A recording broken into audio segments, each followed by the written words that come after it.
வணக்கங்க. இன்றைக்கி ரொம்ப ஹெல்த்தியான, அதே சமயம் சீக்கிரமாக செய்யக்கூடிய எளிமையான ஒரு பிரேக்ஃபாஸ்ட் ரெசிபி தாங்க பார்க்க போகிறோம். வரகு உப்புமா. அது வந்து நம்ம மண்பானையில் சமைக்க போகிறோம். மண்பானையில் வந்து 800 ml தண்ணி, அதான் 3/4 லிட்டருக்கு மேலே ஒரு 50 ml கொதிச்சுட்ருக்குதுங்க.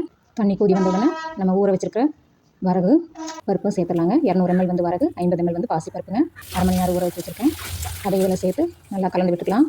அடுப்பு வந்து ஹை ஃப்ளேம்லேயே இருக்கட்டுங்க. இதுக்கு டெம்பரிங் பண்ணுறதுக்கு நம்ம தாளிக்கிற பாத்திரத்தை அடுப்பு ஏற்றிக்கலாம். ஒரு ஸ்பூன் நெய் போட்டுக்கலாங்க. பொங்கலுக்கு மாதிரி தாங்க. நெய் காஞ்சதும் 1/2 டீஸ்பூன் மிளகு போட்டுக்கலாங்க. கொஞ்சமாக முந்திரி பருப்பு சேர்த்துக்கலாம். முந்திரி பருப்பு நல்லா செவந்து வரட்டும். இது கூட கொஞ்சம் கருவேப்பிலை சேர்த்துக்கலாங்க. டீ வந்து மிதமான சூட்டில் இருக்கட்டுங்க. கருவேப்பிலை நல்லா முருகி வந்தோடனே கொஞ்சமாக வந்து பெருங்காயத்தூள் நம்ம சேர்த்துக்கலாங்க. இதில் வந்து இஞ்சி சேர்க்கலைங்க. பெருங்காயத்தூள் போட்ட உடனே இறக்கிறதுக்கு முன்னாடி சீரகம் போட்டது இறக்கிடலாங்க. சீரகம் ரொம்ப புரியக்கூடாது, அரோமா வேறு மாதிரி ஆயிடும். இது வந்து நம்ம வெந்துட்டு வரவில் வந்து கலந்து விட்டுலாங்க. கலந்து விட்டுட்டு நல்லா ஒரு தடவை கலந்து விட்டுக்கலாம். இந்த ஸ்டேஜில் நம்ம தேவையான அளவுக்கு உப்பு சேர்த்துக்கலாங்க. சேர்த்துட்டு ஒரு தட்டு போட்டு நல்லா ஹெவியான தட்டை போட்டு மூடி வச்சிடலாங்க. அடுப்பு வந்து சிம் பண்ணிடலாம். ஒரு 4லேருந்து 5 நிமிஷத்துக்குள்ள நல்லா வெந்து வந்துருங்க. அப்படியே பொங்கி வந்துடும். இப்போ 5 நிமிஷம் ஆயிடுச்சு. ஓப்பன் பண்ணி பார்க்கலாம் எந்த அளவுக்கு வந்துருக்குதுன்னு சொல்லிட்டு. பாருங்கள், பொங்கல் கன்சிஸ்டன்சியில் வந்துருக்குது. மண்பானை வந்து ரொம்ப நேரம் சூடு தாங்கக்கூடியதுங்க. அதனால் நம்ம இப்போயே இறக்கி வச்சிடலாம். அது புழுங்கி உப்புமா கன்சிஸ்டன்சியில் சீக்கிரமாக வந்துருங்க. இதுக்கு சைட் டிஷ்ஷாக வாழைக்காய் கிரேவி பண்ணுறதுக்கு கொஞ்சம் தண்ணி ஊற்றிட்டுங்க. கொஞ்சம் உப்பு போட்டு கொஞ்சம் மஞ்சள் போட்டு நல்லா கலந்து விட்டுட்டுங்க. ஒரு 5 வாழைக்காய் வந்து பொடியாக நறுக்கி இதில் சேர்த்து கலந்து விட்டுட்டு ஒரு 10 நிமிஷம் அப்படியே ஊற போட்டேங்க. 10 நிமிஷம் கழித்து நம்ம கையில் வந்து இந்த மாதிரி அப்படியே தேய்ச்சி விட்டோம்னா நிறைய வருங்க அந்த தண்ணி. இந்த வாழைக்காயில் இருக்கிற வலுவழுப்பெல்லாம் போயிடும்.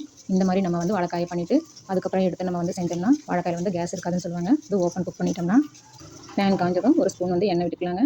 இந்த இடத்துல ஒரு பெரிய சொதப்பல் பண்ணிவிட்டேன். நம்ம வந்து மசாலாவுக்கு சோம்பு போட்டு தான் அரைக்க போகிறோம்.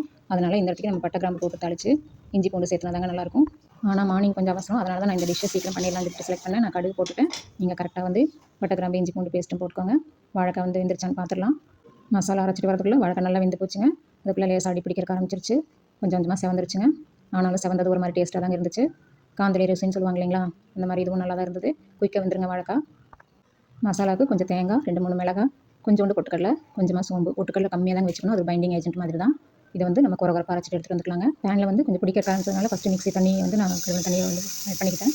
அதை நல்லா கலந்து விட்டுட்டு நம்ம அரைச்ச பேஸ்ட்டையும் இதில் கலந்துக்கலாங்க. கலந்து விட்டுட்டு நல்லா ஒரு தரவை நல்லா மிக்ஸ் பண்ணி கொடுத்துடலாம்.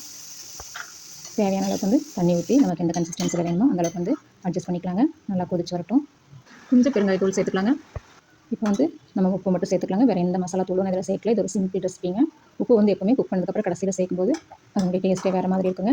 ரெண்டாவது நமக்கு வந்து உப்பும் கம்மியாக கன்சம்ஷன் பண்ணுற மாதிரி இருக்கும். ஆனால் டேஸ்ட் வந்து உப்பு வந்து கரெக்டாக பண்ணிடுங்க. இதுக்கப்புறம் நல்லா ஒரு கொதி வந்ததுக்கப்புறம் இறக்கிடலாங்க.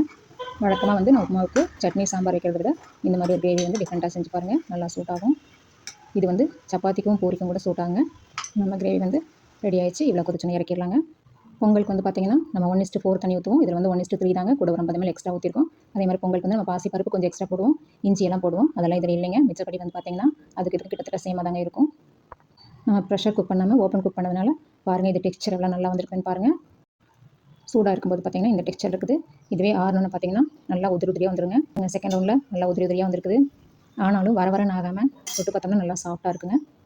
அதனால் லஞ்ச் பாக்ஸ் கூட தாராளமாக நம்ம கொடுத்துடலாங்க. ட்ரை பண்ணி பாருங்கள். தேங்க்ஸ் ஃபார் வாட்சிங்.